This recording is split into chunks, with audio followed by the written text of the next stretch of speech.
8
kita pasti sibuk banget dan baru bisa bernafas setelah menidurkan anak pada malam hari jam segini. Tapi kadang-kadang ada juga yang sukanya pagi. Menurut kalian sebaiknya kita ngadain acara sharing session kayak gini jam berapa? Halo Dila, komen ya. Kira-kira menurut kalian kita ngadain sesi sharing session kayak gini jam berapa? Di @healingsoul_id itu udah banyak psikolog. Jadi kita nanti akan menuntaskan semua masalah kalian sesuai bidang masing-masing. Ada yang ahli anak, ada yang ahli psikolog klinis dewasa. Kalau saya sendiri psikologi industri organisasi. Jadi saya biasanya lebih ke acara-acara perkantoran gitu. Halo, Mbak Herli. Pembicaranya udah dateng. Oke, kalau udah dateng, kita bisa mulai kali ya.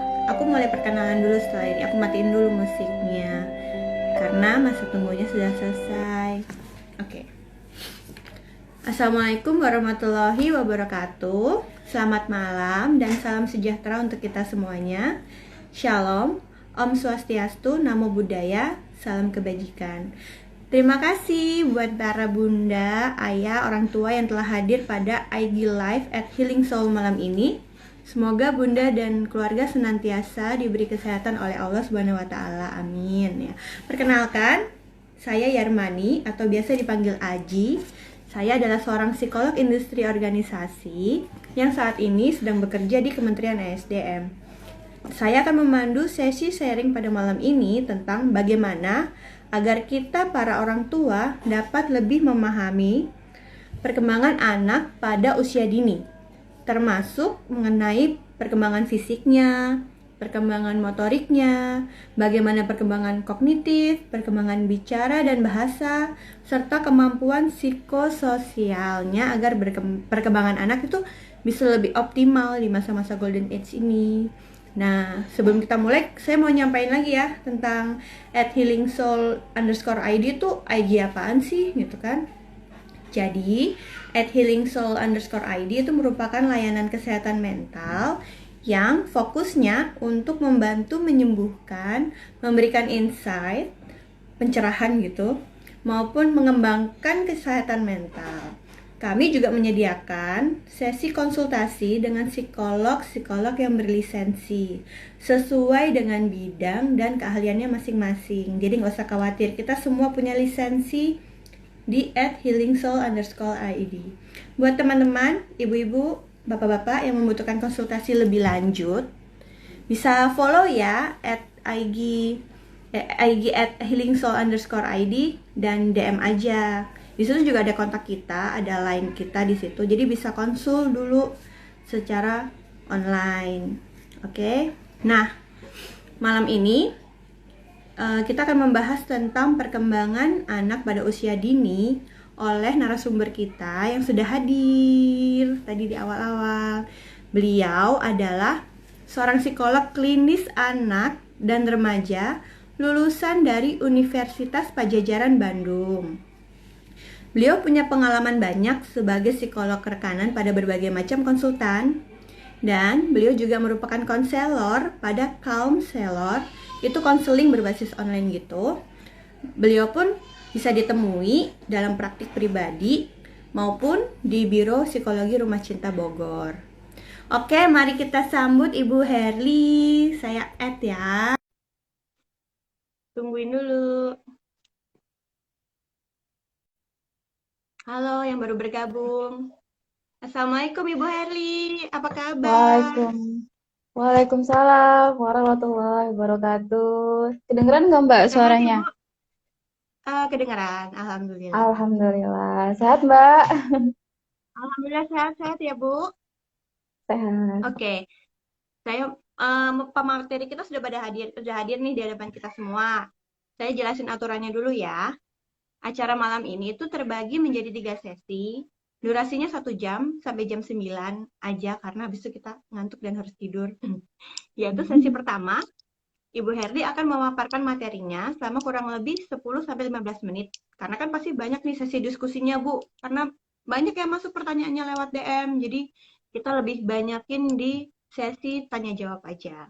Kemudian di sesi kedua ada diskusi tanya jawab dari DM-DM sudah terkumpul dari kolom komentar, dari message di line maupun di WA yang udah kita kumpulin. Dan yang terakhir akan ada sesi tanya jawab dengan bunda, ayah, orang tua semua yang di sini hadir pada IG Live malam ini. Oke, untuk situ saya persilahkan kepada Ibu Herlim untuk memaparkan materinya. Silakan Ibu. Terima kasih sebelumnya kepada Mbak Yarmani sudah memberikan waktu dan kesempatannya. Sebelumnya saya mau menyapa dulu kepada yang sudah hadir. Halo semuanya. Terima kasih sudah hadir di IG Live pada malam hari ini. Kebanyakan bunda-bunda ya kayaknya ya. Ayah-ayah Iya, nggak kelihatan dari tadi belum ya. ada loh ayah-ayah Jadi, satu. oh ada ya, hai, halo ayah, ayah, bunda semuanya.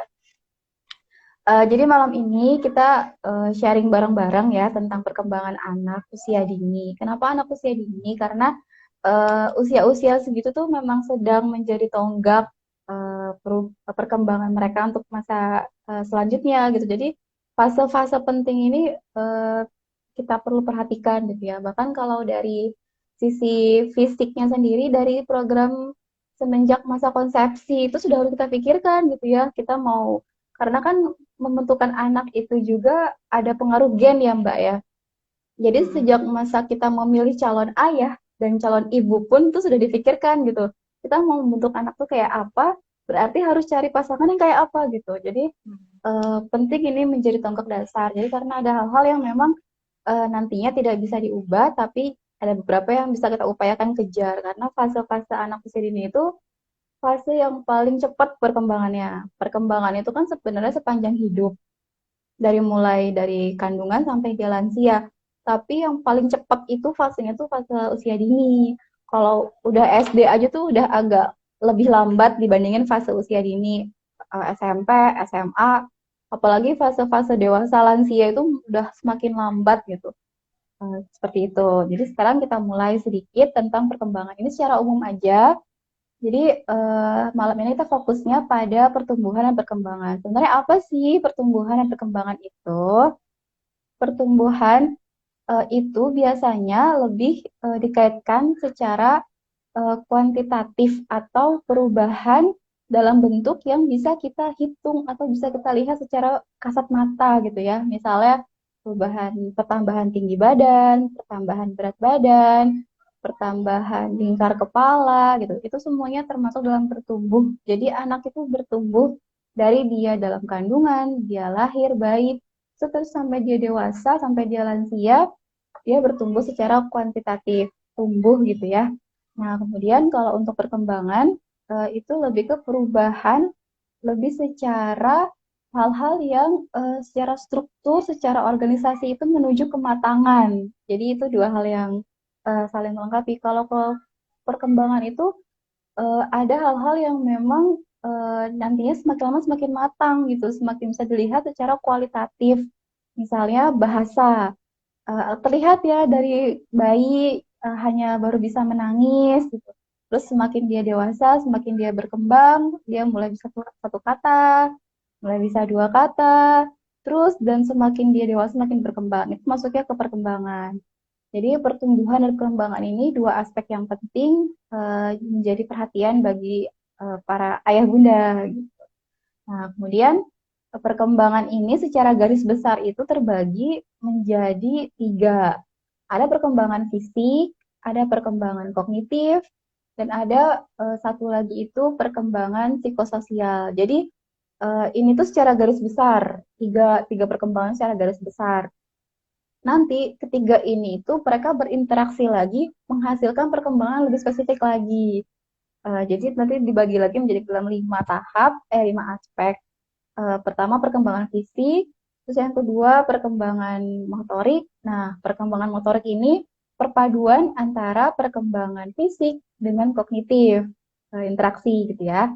Kemudian perkembangan kognitif itu sendiri, terus perkembangan bicara dan bahasa. Nah, kalau bicara ini seluruh aspek terkait mau itu fisik, mau itu kognitif, mau itu motorik, semua itu berpengaruh di bahasa. Jadi bahasa itu kemampuan yang paling kompleks di antara seluruh aspek-aspek perkembangan.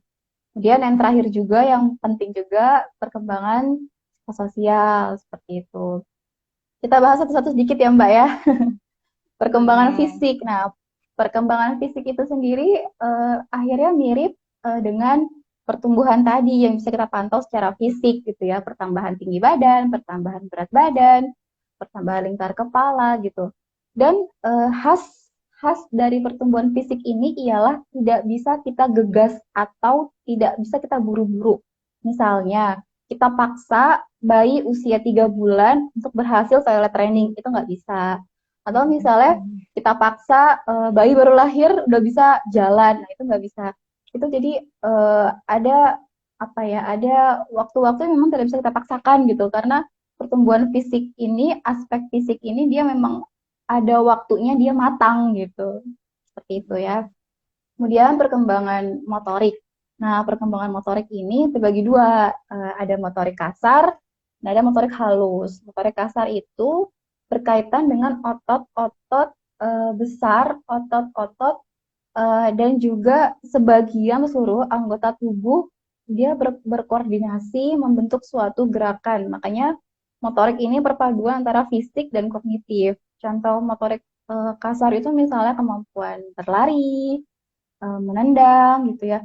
Jadi di dalam motorik kasar ini tuh ada aspek koordinasi otot, otot, terus ada aspek balancing juga, keseimbangan. Jadi ada anak-anak yang terlahir dengan kondisi misalnya kaki kaki datar, pernah dengar nggak kaki ceper, flat foot ya, flat feet.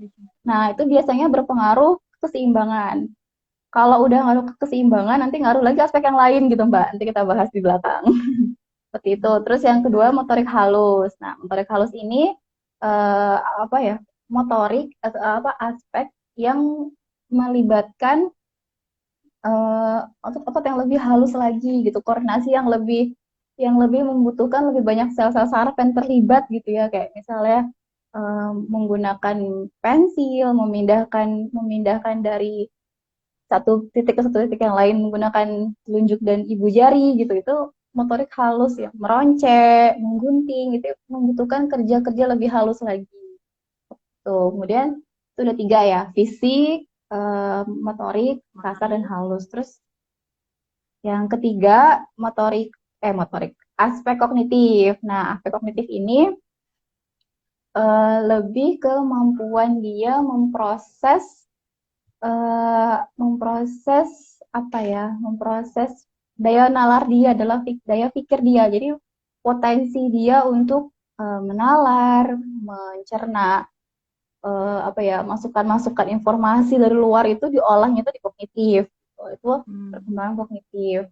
Kemudian perkembangan kita ke sosial dulu. Sosial itu ialah mencakup perasaan anak terhadap dirinya sendiri, juga termasuk pengenalan anak dengan dirinya ke lingkungan nanti. Jadi pembawaan dia sendiri ke dalam dirinya maupun pembawaan dia nantinya ke lingkungan gitu ya. Dan terakhir perkembangan bicara dan bahasa. Nah, ini tuh yang paling kompleks. Jadi perkembangan bicara bahasa ini perpaduan antara semua ranah fisik, kognitif, motorik, dan psikososial. Jadi kalau keempat aspek ini ada hambatan, eh, bukan bisa dipastikan ya, hampir bisa diperkirakan bicaranya pun akan ada hambatan gitu, karena bicara ini membutuhkan keempat aspek yang tadi itu. Eh, Cukup mungkin ya Mbak ya, Jadi nanti kita lanjut lagi di sesi selanjutnya, karena pertanyaan-pertanyaannya itu juga udah banyak panjang ya. ya, panjang. Ya, Kompleks betul. banget soalnya. Ini Kalau mau mau dibahas per langsung ke aspek itu bisa IG live sendiri nanti. tiga sendiri per aspeknya kan? Per aspek betul, karena panjang banget kan, belum per usia, belum per tahap gitu ya. Iya, bertahap. Ini mau langsung ke sesi kedua ya? Ya, Oke, baik. Terima kasih Bu Herli. Ilmunya udah, dasarnya udah ada gitu kan. Tadi ada kita perkembangan anak itu ada fisik, motorik, kognitif, sosial, bicara, dan bahasa. Dan perkembangan anak juga dimulai dari masa memilih calon ayah itu sudah harus dipikirkan. Itu menarik banget karena gennya juga harus dipikirkan. Jadi yang masih single yang gabung di sini, jangan lupa kalau milih ayah ya dipikirkan baik-baik karena gen itu akan menurun kepada anak. Oke. terutama itu ya, Eh, apa, eh, tugas ayah itu salah satunya hak anak itu mencarikan ibu yang baik. oh, benar. Jadi sama-sama ya sebenarnya. Mencarikan ibu yang baik sebagai tempat sekolahnya nanti si anak dan mencarikan bapak yang baik sebagai gennya juga nanti akan turun ke anak. Oke, bunda-bunda semuanya, bunda ayah, orang tua semuanya. Sekarang kita masuk ke sesi kedua, tanya jawab sama Ibu Herli yang sudah ada pertanyaan-pertanyaannya kemarin dikirim ya lewat DM ya. Saya Ya, bacakan ya Bu. Oke, pertanyaan pertama boleh itu Mbak, silakan. Apa saja sih aspek perkembangan bahasa yang perlu diperhatikan untuk anak menjelang usia 3 tahun? Kondisinya sekarang anaknya umurnya 2 tahun 10 bulan. Tapi baru bisa bikin kalimat dari 2 kata. Itu normal nggak sih? Terus Hmm. stimulasinya untuk meningkatkan kemampuan komunikasinya seperti apa seharusnya? Dan dalam kondisi apa yang membutuhkan anak bertemu dengan psikolog untuk mengevaluasi kemampuan komunikasinya? Gimana Bahas itu, Bu? satu-satu ya berarti. Iya, itu kayak satu pertanyaan, tapi ada isinya banyak. Ya banyak gitu ya. Terus itu tuh yang tadi saya bilang itu per aspek bisa IG live sendiri gitu ya. Jadi sekarang Iya, kita bahas aspek bahasa gitu ya. Jadi bahasa itu sendiri kan tadi saya bilang itu tuh membutuhkan interaksi keempat aspek yang lainnya. Jadi kalau fisik itu misalnya berpengaruh sama bawaan ya kayak misalnya genetik, otot segala macam. Kalau bahasa ini harus berkaitan dengan motorik, fisik, kognitif, dan psikososial gitu ya. Nanti dikasih contoh. Nah, sebenarnya bahasa itu apa sih gitu? Bahasa itu kan kemampuan manusia untuk menerjemahkan simbol ya. Simbol ke dalam bentuk tulisan maupun lisan maupun apa? Gestur ya, atau bahasa tubuh. Kalau untuk anak-anak mungkin tulisan belum, tapi kita fokus ke bicara. Makanya tadi saya bilang di awal aspek bahasa dan bicara. Karena untuk anak usia dini itu lebih ke bicara dulu, belum tulisan. Nah, jadi sebenarnya perkembangan bahasa itu sendiri juga terbagi menjadi beberapa tahap untuk anak usia dini.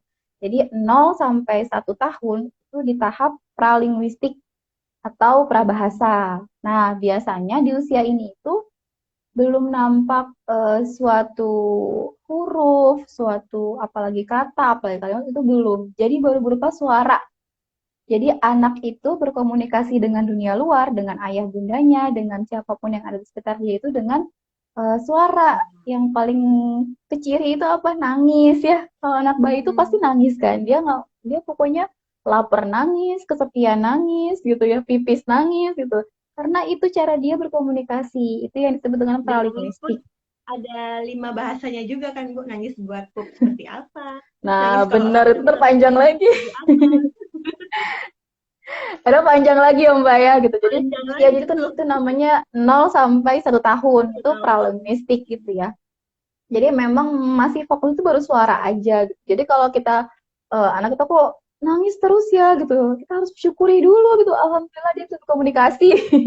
Karena kalau dia nggak bisa menangis, dia mau pakai cara apa gitu. Itu ternyata sudah masuk tahap pralinguistik gitu. Para Nah, mistik. kemudian naik ke usia selanjutnya 1 sampai 2 tahun. Nah, biasanya sebenarnya ada tahapnya itu linguistik. Nah, ini usianya 1 sampai 2 tahun tuh udah masuk linguistik.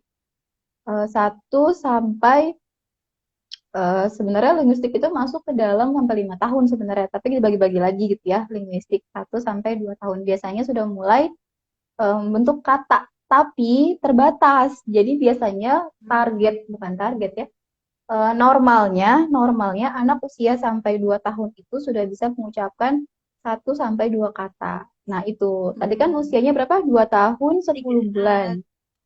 usianya tadi 2 tahun 10 bulan, menjelang 3 tahun. Jadi wajar dua Bilang tiga. kata ya. Sudah bisa 2 sampai Kata. 3 kata ya. 2 kata aja katanya. Kalimat dari 2 kata. Mungkin kayak mama ini gitu kan misalnya. Berarti sudah sesuai ya karena memang di usia 2 tahun itu memang 1 sampai 2 kata sudah masuk dan itu pun juga kata-katanya itu belum kata-kata yang kompleks gitu, masih simpel, masih kata benda. Misalnya susu, ya susu aja gitu, dia nggak ngerti mau aku mau susu gitu, belum belum sampai belum pengen fokus ke apa yang bendanya gitu, susu, main, makan gitu, mam gitu ya, mam, susu gitu. Dan biasanya Fokus membedakan. normalnya di usia 2 tahun itu sudah ada kata yang jelas terucap minimal banget itu 3 4 kata sudah terucap jelas. Misalnya paling sering sih ayah ya. Kata pertama tuh ayah. Ibunya yang ngasuh tapi kata pertama ayah. Iya nggak sih? Iya. ayah, kalau dia udah bisa mengucapkan 4 kata jelas tuh udah sesuai gitu, nggak apa-apa. Sisanya tinggal Jadi kita jumlahnya secara stimulasi, kuantitas 4 kata gitu ya. Empat empat kata yang jelas dihafalkan tapi ya, gitu sama dia. jelas. Yang jelas. Kemudian di apa di tahun ketiga dan keempat, nah kan tadi itu baru mulai kata benda. Nah sekarang mulai kalimat. Tapi kalimatnya itu juga masih kadang-kadang suka kebalik-balik. Makan Mm-mm. mau aku gitu, jadi masih kebalik-kebalik gitu. Tapi udah apa masih masuk kategori normal gitu ya. Terus nanti kapan mulai kalimat sempurna, mulai panjang, mulai ceriwis kalau kita bilangnya gitu ya. Biasanya tuh mulai optimal di usia 5 sampai 7 tahun Oh, gitu. 5 Jadi sampai yang perlu 7 diwaspadai tahun. itu jadi yang perlu diwaspadai itu saat usia 2 tahun apakah sudah ada satu kata yang terucap. Saat usia 2 tahun itu sudah bisa gitu, satu dua kata yang terucap. Saat usia 3 tahun dia sudah mulai membentuk kalimat dengan 2 3 kata sederhana. Terus sisanya kita lihat terus sampai usia 5 sampai 7 tahun apakah semakin terus meningkat.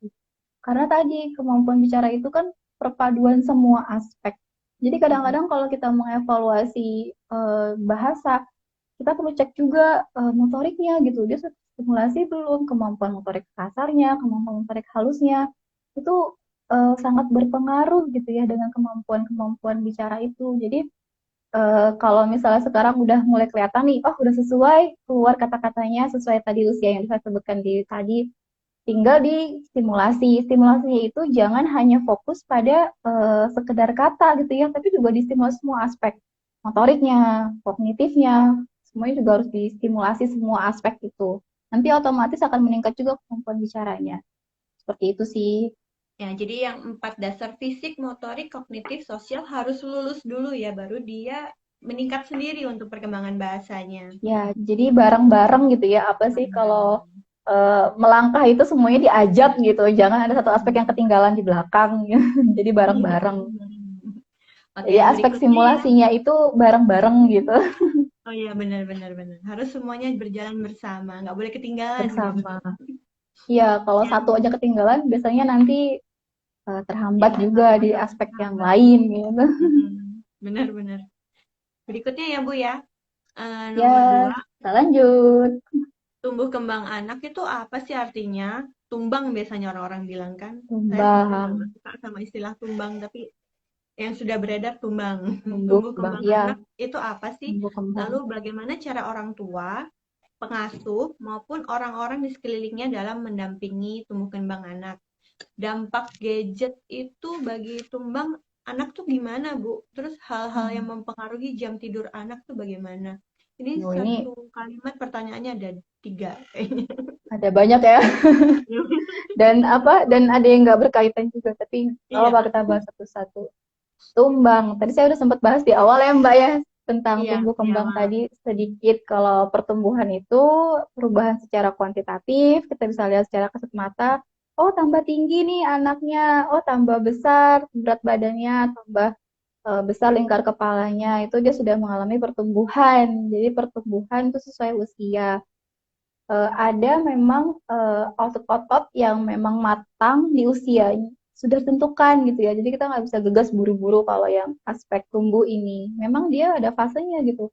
Anak-anak tumbuhnya segitu, nanti remaja tumbuhnya segitu. Jadi memang sudah ada pakem-pakemnya kalau untuk pertumbuhan. Nah, untuk perkembangan ini lebih ke perubahan secara kualitatif. Jadi lebih ke apa ya peningkatan struktur, peningkatan organisasi di dalam diri. Misalnya lebih sering bilang kematangan gitu. Kalau perkembangan eratnya sama kematangan. Kalau apa pertumbuhan ya tumbuh aja gitu tumbuh. Kalau perkembangan kematangan. Jadi semakin matang bicaranya, semakin lancar, semakin banyak kosakata yang dimilikinya, semakin bisa menggunakan bahasa gitu. Terus apa namanya kematangan-kematangan yang lain juga gitu ya. Perkembangan tuh lebih ke situ, lebih ke kematangan secara kualitatif. Nah, sebenarnya yang perlu juga kita pahami dari orang tua itu sebenarnya standar umum perkembangan itu sebenarnya hampir sama pada setiap anak. keurutannya gitu ya hampir sama. Cuma yang membedakan itu apa? Ialah kecepatan. Nah, kecepatan perkembangan inilah beda-beda setiap anak yang akhirnya membuat tiap anak itu unik gitu. Kita nggak bisa mentang-mentang kakaknya itu udah bisa keahlian A di usia setahun kita buru-buru si adik untuk sama juga kayak kakak. Itu beda-beda setiap anak. Itu memang udah kayak semacam bawaan keunikan si anak itu beda-beda. Jadi untuk urutan standar perkembangan sebenarnya hampir mirip, tapi kecepatannya beda-beda gitu. Nah, orang tua itu tadi kan bilang ya, apa yang bisa orang tua lakukan untuk mengoptimalkan tumbuh kembang? Apa sih yang bisa dilakukan oleh orang tua? Pertama jelas stimulasi ya, itu jelas. Yang kedua itu yang suka dilupakan itu ialah kesempatan. Nah, jadi kadang-kadang stimulasinya udah, tapi kesempatannya suka nggak dikasih gitu, suka kasihan nanti kalau belajar jalan dia jatuh, kasihan ya. Jadi berikan kesempatan. Jadi tugas orang tua itu dampingi dan berikan kesempatan. Terus stimulasi dalam arti mendampingi, kemudian berikan kesempatan. Itu aja. Kemudian dan juga dibantu karena memang anak-anak ini masih butuh arahan gitu ya, dibantu diarahkan, jadi distimulasi, diberikan kesempatan, tapi juga diarahkan. Itu terus tadi apa gadget ya. Gadget, dampak gadget bagi tumbang anak. Sekarang kan anak-anak lebih suka pegang gadget ya, apalagi kalau orang tuanya bekerja. Saya sendiri aja karena bekerja, kadang-kadang kalau misalnya masih ada kerjaan dibawa ke rumah nih, terpaksa saya kasih gadget gitu. Sebentar aja gitu. Untuk mau nggak mau kerjaan-kerjaan saya sendiri gitu. Biar Gimana tuh? selesai gitu. Ya biar selesai dulu Yaitu gitu. perbedaan apa, anak milenial dengan angkatan kita, ketahuan ya.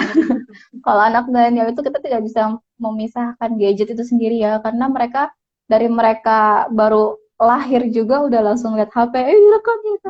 Jadi memang kita tidak bisa memisahkan gadget sendiri gitu. Dampaknya ada nggak? Ada, tapi prinsipnya segala sesuatu yang berlebihan pasti tidak baik. Nggak cuma gadget dalam hal ini, apapun gitu. Apapun yang berlebihan itu tidak baik gitu ya. Jadi gadget pun sebenarnya eh, apa namanya bisa diberikan sebagai salah satu media, tapi memang tidak boleh berlebihan. Apa sih dampaknya? Nah, kalau bicara dampak itu ialah ketika sudah berlebihan. Kalau gadget diberikan dengan proporsinya, dengan sesuai, pasti dia ada manfaatnya. Tapi ketika sudah berlebihan, baru kita bicara dampak. Dampaknya apa? Dampaknya jelas satu ke kemampuan tumbuh kembang ialah yang paling kerasa itu ialah fisik ya. Karena kalau udah kebanyakan gadget, anak tuh kan lebih banyak duduk diam, anteng ya, anteng. Jadi yang bekerja itu ya kognitif. Mungkin secara kognitif dia jalan, dia terasah, terstimulasi. Tapi yang paling terasa terhambat itu biasanya motorik atau fisik. Jadi karena tetap beda gitu ya, apa scroll-scroll di HP sama dia main Play-Doh gitu ya, atau dia main tanah liat, atau dia main sensori integrasi dengan pakai beras, dengan pakai mie itu beda gitu. Jadi apa ke stimulus ke tangannya tuh nggak dapet gitu kalau lewat gadget. Terus juga motorik kasar juga jelas terhambat kalau keberlebihan, dia banyak duduk. Nanti dia canggung gitu untuk ya melompat, ya manjat gitu, gak terbiasa. Nah itu untuk segi fisik dan motorik. Yang kedua itu emosi. Karena anak itu fitrahnya itu bergerak. Iya. Mereka itu dikatakan bahagia kalau bergerak dan tertawa. Itu indikatornya.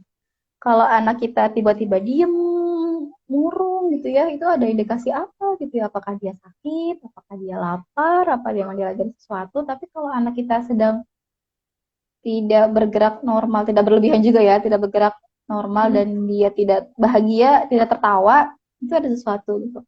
Nah, jadi ketika anak itu dia banyak duduk diam, hanya mantengin aja gadget itu, dia tidak banyak bergerak kan, otomatis energi dia itu tersimpan sebenarnya. Akhirnya ketika ada sesuatu yang membuat dia marah gitu, dia lebih gampang meledak gitu emosinya, karena memang energi dia tuh penuh gitu. Masih banyak. Jadi ngaruh ke emosi juga, ngaruh ke tumbang, ngaruh ke emosi. Jadi mungkin yang terstimulus itu mungkin anakku tambah pinter kok pakai gadget gitu. Ya mungkin memang iya gitu, ada juga manfaatnya. Tapi sebenarnya anak itu mendapatkan kalau berlebihan ini patokannya kalau berlebihan ya. Jadi silakan orang tua atur tidak berlebihan itu silakan didiskusikan bersama pasangan dan anaknya gitu. Apa namanya kalau eh, dia apa tadi terakhir tidak berlebihan. Kalau berlebihan sebenarnya kalau untuk usia di bawah 2 tahun itu gambar yang bergerak itu juga sebenarnya overstimulus. Jadi secara kognitif dia cepat, tapi secara kemampuan aspek yang lain dia terlambat. Jadi bukan terlambat, tidak bareng-bareng gitu. Jadi kognitifnya terus jalan, tapi fisiknya enggak, emosinya tidak terasa gitu ya. Terus psikososialnya juga tidak terasa kan kalau udah asik gadget itu masing-masing ya, nggak main sama teman, nggak belajar gitu. Di akhirnya ya tidak seperti prinsip perkembangan di awal yang berjalan bersama, tapi hanya satu aspek yang ke up, tapi Kognitif aspek yang yang lain jalan, itu ketinggalan gitu. ketinggalan. Ya, jadi ngaruh sih ngaruh Jadi banget kalau misalnya selama gadget itu itu berlebihan. bisa, tapi nggak berlebihan, itu kira-kira berapa menit sih untuk umur-umur di usia dini itu boleh main gadget sehari gitu, batasnya berapa lama sih? Kalau apa? Kalau standar dari saya pernah baca di apa saran dari pediatri ya, dokter anak IDAI ya, IDAI itu. Malah disarankan di bawah 2 tahun itu tidak sama sekali gitu. Iya. Ini di luar nelpon. Kalau video call itu termasuk nggak apa-apa gitu. Kalau video call atau kalau telepon itu nggak apa-apa. Di bawah 2 tahun itu tidak sama sekali gitu ya. Terus di atas itu boleh 30 menit tapi dijeda gitu. Misalnya berapa menit, berapa menit gitu ya. Di atas 5-6 tahun boleh lebih banyak lagi, boleh 1 jam, boleh. Tapi memang diatur. Jadi peran orang tua sangat penting untuk mengatur gadget demi tubuh kembang anak yang optimal. Sebenarnya apa bisa juga sekalian untuk dilatih anak itu bisa apa ya, dia tuh bisa meregulasi. Jadi kapan aku bisa berhenti, jadi ketika diambil tuh dia nggak ngamuk gitu. Jadi itu penting Mhm. juga gitu. Jadi dia belajar regulasi diri. Aku punya pengen, aku suka gitu. Terus ketika diambil dia nggak ngamuk kan sukanya kalau diambil ngamuk ya. Terus abis Iya, itu minta dikasih lagi, terus tantrum dan nah itu. oke. Terus lanjut yang ke pertanyaan terakhir yang agak miring tadi. Nah, maksudnya sorry, sorry bukan miring, tapi kayak nggak nyambung. Nih, hal-hal yang mempengaruhi jam tidur anak. Ini maksudnya gimana ya? Hal-hal yang mempengaruhi jam tidur anak. Jadi anak tuh bisa tidur cepat atau tidur lambat tuh Oh, apa sih maksudnya suka hal-hal ada yang yang begadang mempengaruhi gitu dalam ya. keseharian gitu, gitu kayaknya. Pertama itu kondisi fisiknya jelas. Terus maksudnya apa kebutuhan dia makan. Jadi maksudnya Hmm. sebelum nyuruh anak tidur itu pastikan dia kenyang gitu ya. Karena kalau Hmm. misalnya dia lapar itu pasti dia cranky banget gitu ya. Terus yang kedua tuh kebiasaan orang tua gimana gitu. Kadang-kadang anaknya disuruh bobo cepet tapi ayahnya tetap kerja. Jadi misalnya bobo sama mamahnya gitu ya, terus Hmm. ayahnya tetap kerja gitu. Kalau anaknya udah lebih besar sih biasanya bisa ngerti gitu ya. Ya udah ayah kerja sama bunda ya gitu. Hmm. Tapi kalau misalnya apa anaknya belum usianya belum agak besar masih setahun 2 tahun itu biasanya harus kompak gitu ya kita menciptakan suasana yang kondusif gitu. Nah, tadi itu ya itu dijawab sama yang bertanya Teh Elin anak begadang loh kalau anak begadang maksudnya dari bayi. Nah misalnya bayi itu ya kondisinya misalnya Hmm. bayi. Dari bayi itu kan suka banyak keluhan orang tua bayinya begadang gitu ya. Nah Hmm. sebenarnya kalau dia tidak ada kendala fisik misalnya dia sakit, kalau sakit pasti ya itu tuh kondisi yang spesial gitu ya. Kalau dia tidak ada apa-apa secara fisik sehat, anaknya juga secara fisik juga dia kenyang gitu ya, tidak ada apa-apa, bisa kita kondisikan untuk tidurnya sesuai dengan jam yang kita mau. Jam yang kita mau. Jadi caranya itu selama siang hari kita ajak main, kita bantu habisin energinya, terus menjelang malam kita kondisikan. Jadi kalau misalnya sudah malam itu kita buat aturan jam sekian udah tidur gitu ya. Udah ke apa? Ke kasur. Nggak apa-apa, anak kita belum tidur nggak apa-apa, tapi kita habiskan waktu itu di kasur. Misalnya kita mau target anak tidur jam jam 8. Berarti jam 7 itu sudah kita habiskan waktu itu di kasur dan lengkap gitu ya. Kakak adik kalau masih bareng-bareng tidurnya ya, ayah bunda bareng-bareng nggak apa-apa di kasur kita bercanda jadi kayak apa sih sebutan itu menghabiskan energi-energi sisa yang masih Iya, ada gitu nggak apa-apa di kasur gitu ya tapi kitik-kitik bareng konsisten di gitu kasur. Heeh. tetap di kasur dalam kondisi apa lampu dimatikan gitu ya terus Pokoknya dikondisikan udah kondisi siap bobo gitu, udah pipis, kalau yang udah agak besar udah sikat gigi, udah siap bobo lah gitu. Terus kita main di kasur, kitik-kitik gitu. Tapi kalau bisa nggak bawa gadget ya, kitik-kitikan, terus berkisah gitu ya. Nanti anak akan terkondisi untuk tidur gitu. Itu bisa dilatih gitu. Kayak gitu Harus sih caranya biar nggak begadang gitu. Jadi caranya gimana? Caranya dari orang tuanya dulu, orang tuanya jangan dari begadang. orang tuanya dulu. Jangan ngajakin begadang juga. Jadi kondisikan semua kamar harus mati lampu, menghabiskan energi tapi di atas kasur. Jadi mendongengi atau tanya jawab. Jangan main gadget juga karena itu kan sinarnya bikin dia nggak ngantuk Bikin lagi. melek. Bikin melek jadinya. Kalau saya Iya. sama anak-anak itu suka kitik-kitik gitu loh Mbak. Kitik-kitik Oh iya, gitu. menghabiskan energi dengan kitik-kitik ya. Biasanya gitu. Ya harus relax gitu. Jadi bercandanya itu yang nggak tegang, nggak ngasih permainan yang mikir berat itu, misalnya bawa permainan yang berat-berat, jangan, yang emang yang Malah tidur simpel-simpel nanti. gitu. Kitik-kitik gitu. Iya. Bunda-bunda, ayah sekalian, boleh lo bertanya di kolom komentar. Nanti di sesi ketiga kita akan menjawab langsung pertanyaan yang di live IG ini. Ini kan pertanyaan-pertanyaan yang kita kumpulkan dari kemarin-kemarin. Boleh bertanya langsung ya sekarang, nanti di sesi ketiga akan dijawab. Oke, pertanyaan berikutnya ya, Bu. Hal-hal apa saja yang harus dilakukan, diperbaiki, dan ditingkatkan agar emosi anak itu stabil? Minimal anak itu bisa nyaman dan mau atau berani mengungkapkannya perasaannya sama kita tuh seperti apa. Jadi kalau anak gampang emosi ya itu banyak juga tantrum ya. Gimana Ibu?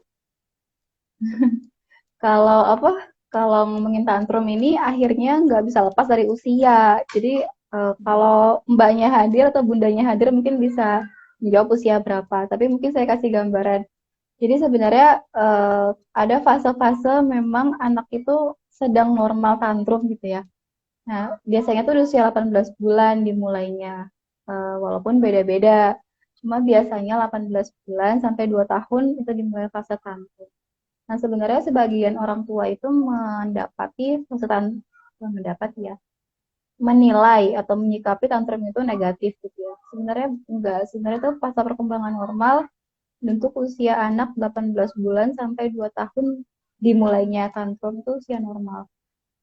Ketika apa? Ketika dia tantrum itu sebenarnya dia sedang belajar mengekspresikan emosi dia. Karena kan anak kecil itu nggak ngerti, dia belum ngerti bagaimana sih aku harus menyampaikan kemarahanku gitu ya, bagaimana sih aku harus menyampaikan kesedihan, aku nggak ngerti, dan dia cuma bisa seperti itu, bisa bisa teriak. Nah, sebenarnya saat tantrum itu dia belajar mengenali, belajar merasakan, orang tua lah yang akhirnya mengarahkan gitu, membantu gitu. Jadi sebenarnya pakem-pakem emosi itu yang pertama itu ialah orang tua membantu anak untuk mengenali apa sih yang aku rasakan gitu. Kadang-kadang anak-anak itu nggak ngerti ya, aku tuh ngerasa apa sih, nggak ngerti, pokoknya pengennya ngamuk aja gitu. Nah, jadi orang tua yang membantu gitu, marah, Nana gitu, sedih ya, kesel ya gitu. Jadi mereka kan terbatas ya kosakatanya. Nah, untuk tantrum di usia 18 bulan sampai 2 tahun itu nanti biasanya kalau kita menyikapi dengan cara-cara yang sudah tepat, nanti semakin dia bertambah kemampuan bahasa semakin berkurang gitu. Patokannya kalau sampai kemampuan bahasa dia sudah baik, tapi tantrumnya masih hiper, nah itu berarti memang antara memang anak ini special case atau memang ada yang belum selesai diajarkan gitu ya, seperti itu. Nah, kemudian tadi yang pertama mengenali, ini secara garis besar, mau usia berapapun seperti ini tahapannya. Bantu anak untuk mengenali emosinya. Jadi tadi kan dia nggak ngerti tuh. Kadang-kadang orang dewasa juga nggak ngerti ya. Pokoknya pokoknya bete aja, cemberut aja gitu ya. Bantu mengenali emosinya. Bantu dia menyadari kalau aku tuh sedang merasakan marah, sedang merasakan sedih gitu. Dan bantu dia untuk mengakui gitu. Kadang-kadang kan suka nggak boleh nangis, nggak boleh sedih gitu ya. Udah senang-senang aja gitu. Nah itu akhirnya anak nggak belajar mengenali dan mengakui emosi. Jadi pertama mengenali, kedua itu mengakui, aku sedih, iya aku sedih gitu ya, aku marah gitu. Nah terus yang ketiga itu kita apa ya, terima gitu, apa sih, anak tuh boleh merasa marah, merasa sedih gitu ya, terima perasaan itu. Jadi emosi itu tidak ada yang salah. Semua itu pasti benar. Cuma yang perlu kita atur itu ialah reaksi emosinya. Jadi marahnya sih nggak salah gitu. Tapi reaksi marah yang ngamuk-ngamuknya itu yang harus kita perbaiki. Jadi bedain ya antara emosi sama reaksi emosi. Kalau emosinya itu nggak ada yang salah.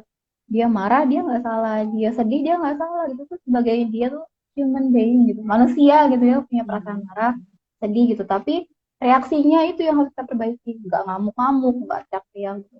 Yang harus jangan pernah menyerah lah intinya orang tua untuk terus Harus banyak mendampingi. sabar. Nah terus ya, nah tadi habis didengarkan, diterima gitu ya, dibolehkan, diizinkan gitu ya. Jangan kita ke bawah apa stereotip. Nah, laki-laki nggak boleh nangis itu kasihan loh. Nanti udah gedenya dia jadi apa? Mematikan empati ke diri sendiri gitu ya. Boleh nangis, tapi ya tadi kita atur reaksi emosinya, tidak boleh berlebihan gitu ya.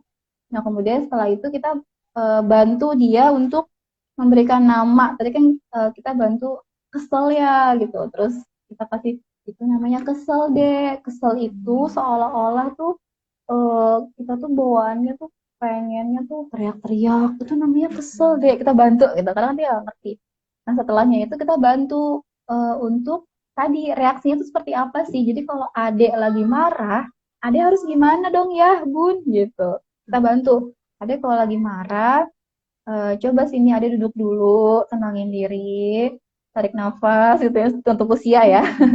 Nanti kalau udah tenang, ngobrol sama ayah, yuk kita bareng-bareng ngobrolin gitu. Atau kalau misalnya lagi sedih, aku ada lagi sedih, ya dia boleh nangis dulu, keluarin dulu nangisnya. Tapi jangan teriak-teriak ya gitu, nangis aja. Nanti kalau udah kita bisa ngobrol. Jadi kita bantu kita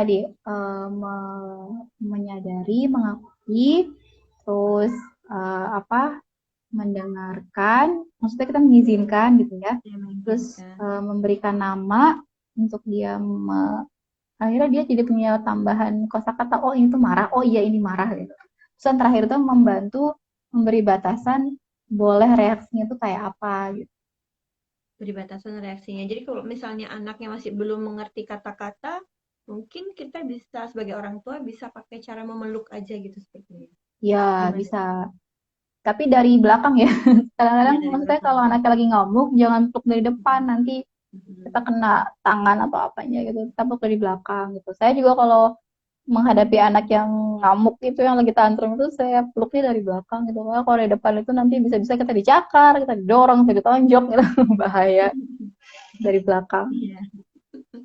Oke. Terima kasih, Bu. Jadi kita kalau misalnya menghadapi untuk mengatur emosi anak itu bantu anak mengenali emosinya. Kita harus bantu dia mengakui emosinya yang dia rasakan tuh apa. Terus kita harus bisa acceptance yang menerima kalau anak itu boleh merasakan emosi itu, cuman reaksinya yang harus diatur oleh orang tua. Kalau dia marah dia harus ngapain, kalau dia sedih dia harus ngapain, seperti itu ya. Oke, Kalau tentunya anaknya begitu. udah besar, Hmm? Hmm? kalau anaknya udah besar itu bisa dia memecahkan sendiri. Maksudnya dia bisa menentukan sendiri. Oh, aku kalau marah mau gini, aku kalau sedih mau gini. Bisa kita bantu aja, kita dampingi. Oh iya itu Hmm. masih oke gitu, masih boleh. Oh itu jangan nah. Jadi kita bisa Hmm. bantu kalau anaknya udah semakin besar. PR juga tuh untuk orang tua. Kadang-kadang orang tua juga suka belum bisa ngatur emosi ya. Iya. Jadi sebelum kita mengajarkan ke anak, orang tuanya dulu memang PR. Jadi Oh, orang tua itu memang gak pernah berhenti belajar ya. Ya nggak sih Mbak? iya. Iya, benar. Meskipun psikolog pun juga tetap harus belajar terus. Sama. Sama. Kita juga punya anak yang banyak kalau bingung Iya. sedikit, oh kenapa nih, buka buku. Iya. Buku-buku. Benar. Oke, yang berikutnya Jadi ya, Bu. memang sama ya. Oke, apakah bermain bersama anak itu merupakan cara satu-satunya agar tumbuh anak itu baik?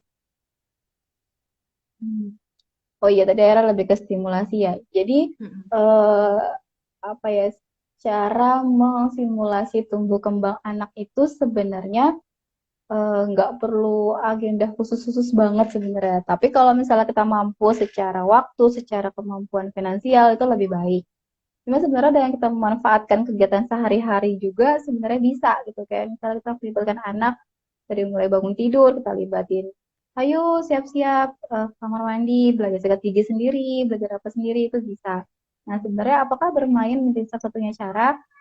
Bukan. Jadi sebenarnya bukan bermain ya, lebih ke interaksinya, lebih ke medianya apa. Nah, bermain itu ialah salah satu aspek penting karena di usia dini itu mereka senangnya bermain dan tugas perkembangannya juga bermain. Jadi dengan bermain itu memang menjadi cara yang efektif untuk menstimulasi tumbuh kembang. Tapi bukan itu satu-satunya gitu. Jadi jangan kita misalnya akhirnya memberikan mainan banyak banget gitu ya, tapi ditinggalin gitu maksudnya, Dek main sendiri ya, Dek ya, Ibu mau kerja gitu. Dek main sendiri ya, Ibu mau ini gitu. Enggak gitu juga gitu. Jadi bermain oke itu memang penting banget karena memang tugas perkembangan, tapi juga ada interaksi gitu ya, ada sama orang tua, ada pendampingan di situ, ada keterlibatan. Jadi nggak cuma bermain, tapi bermain itu juga bermain itu ialah satu aspek penting, tapi nggak semata-mata bermain doang gitu. Jadi pendampingan ya dari orang tuanya itu. Itu yang paling penting dari aspek bermain tadi. Berikutnya, bagaimana mendidik anak cewek dan cowok yang terpaut 2 tahun. Kadang sering cenderung ke anak cewek. Jadi maksudnya lebih berat ke anak cewek gitu kali ya ketika mengasuh. Ya, ini yang bertanya ayah ini kemarin DM saya. Oh Jadi iya. ayah, tapi memang kayaknya gitu ya, kalau ayah itu kalau anak perempuan itu memang lebih apet ke ayah ya. Anak laki-laki itu lebih apet ke ibu biasanya. Terus gimana, dan sebenarnya laki-laki dan perempuan itu kan sebenarnya punya apa ya, punya kesukaan sendiri-sendiri gitu, dan kita nggak atur ya. Maksudnya anak kecil cowok tuh sukanya bola ya, sukanya mobil-mobilan gitu ya. Anak kecil perempuan tuh sukanya boneka gitu. Nah, sebenarnya gimana eh, dengan jarak yang 2 tahun ini, nah sebenarnya kita bisa apa ya, bisa perlakukan masing-masing sesuai kebutuhan. Jadi ada memang momen-momen kita perlakukan mereka selayaknya anak usia dini bareng-bareng. Ada momen-momen kita perlakukan mereka khusus gitu, anak perempuan, anak laki-laki gitu kan. Nah, kemudian kalau ditanya kenapa lebih cenderung ke anak perempuan, nah itu bisa ditanya sendiri kenapa gitu. Apakah anak perempuan lebih kooperatif ya? Maksudnya kan kadang-kadang kalau anak perempuan itu lebih anteng ya, lebih ya lebih enak lah untuk diajak duduk. Kalau kita kan orang tua suka udah capek ya. Saya sih, saya kan laki-laki dua-duanya aktif banget. Ya, jadi maksudnya memang kebutuhan bermain laki-laki sama perempuan itu beda. Kalau Beda. laki-laki itu tuh bawaannya tuh emang nggak jauh dari fisik ya. Mereka tuh suka suka Iya. banget, dan entah kenapa kalau bermain sama ayah itu mereka tuh tiba-tiba jadi full energi gitu. Di saat ayahnya pulang kerja capek, memang normal capek, tapi tiba-tiba tuh anak tuh dia full full energi aja gitu ya. Jadi agak kesulitan ngimbangin, akhirnya milih ke anak perempuan yang secara energi memang tidak berlebih gitu. Jadi apakah gara-gara itu gitu? Maksudnya itu perlu ditanya, sebenarnya gara-gara apa gitu. Kalau yang general yang bisa disarankan ya seperti tadi, beri apa, buat momen memang bermain anak usia dini bisa bareng-bareng, kayak di TK kan anak cewek cowok main bareng ya, ada gitu momennya. Nah, dan juga buat momen main dengan masing-masing, anak perempuan, anak laki-laki, anak laki-laki gitu. Jadi biar masing-masing itu mereka merasa spesial di mata ayah bundanya gitu. Itu sih. Jadi balik lagi ke orang Mudah-mudahan tua terjawab. mengatur waktunya ya untuk bermain Ya. bersama anak dan tekniknya seperti apa itu harus dicari lagi akar masalahnya kenapa kok dia lebih ke Kenapa gitu. dan harus mengakui dulu kenapa dia lebih ke anak ceweknya daripada anak cowoknya Kenapa? Apa karena tadi, apa karena lebih kooperatif, kan anak laki-laki itu kan lebih aktif ya, lebih wah ya itu. iya. Kalau sama anak laki-laki itu pokoknya luar Bu yang biasa. berikutnya ya kita lanjut ke nomor 6 nih. Buat anak-anak yang terpisah sama bapaknya karena bapaknya kerja jauh, apalagi anak cowok. Ibu tuh harus mendidik seperti apa?